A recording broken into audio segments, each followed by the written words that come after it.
Here with NSU Coach Mike McConathy. Coach, 2 regular season games remaining.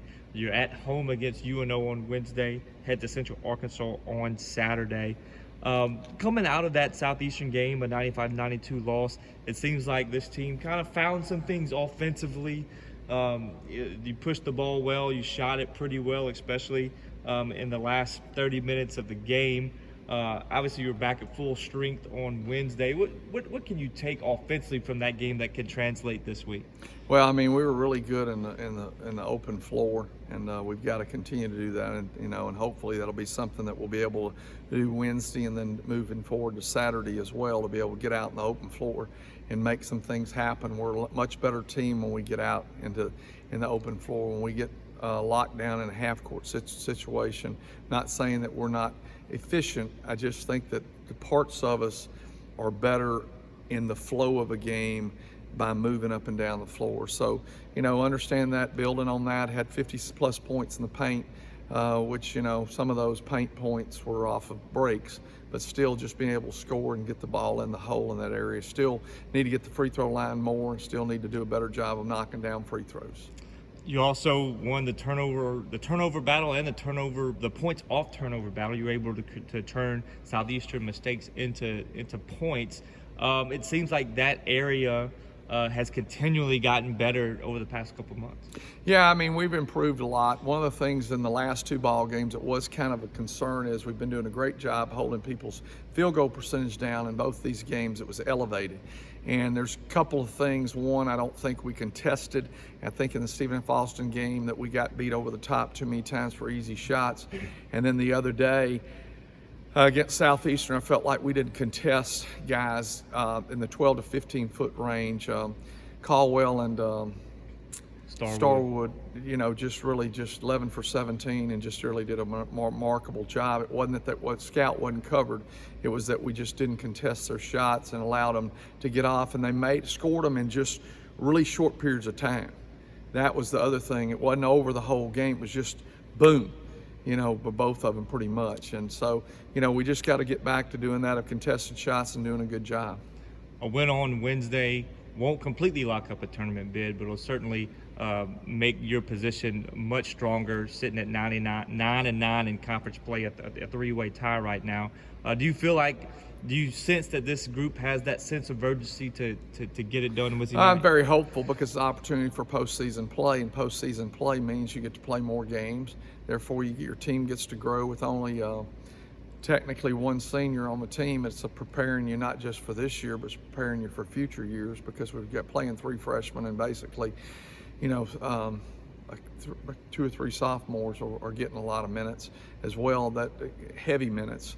And so that's you got to get them as much experience as you can to be able to move forward. Senior Jacob Guest is that one guy. He's had some nice moments. It shot pretty well at the beginning of the year. Came in against SFA this past week, knocked down a couple of shots. What has it been like coaching your nephew? He's wearing number 14, Johnny McConathy's retired number, as his grandfather. I mean, what has that dynamic been like, and what has he brought to this program? Well, it's been good having him in the program. He does a great job academically. He does so many good things. And one of the things I think, unfortunately for him, he's battled injuries all year, and that's been a difficult thing for him. And it's hard to maintain, a lot of focus when I think he missed around 2 or 3 weeks during the Christmas period, and that was tough on him. But it's always great to have someone in your program that is tied to your program. And so that knows where the program came from the time that he was a young man growing up, going through grade school, to end up being here at Northwestern State to be a part of it. And so we're thankful for that, and I'm grateful that he was a part of it. And he made great contribution, and just excited about finishing up the season with him. He talked earlier today about what a postseason appearance would mean to him as one of those veterans. Nobody in this group has made the postseason. How is that veteran leadership, or the veteran presence from a guy like Jacob, Larry Owen, C.J. Jones, the guys that have been around, that knows that postseason trips really are special? Well, I think that, it's important to have people that have not gotten to do what they would like to do.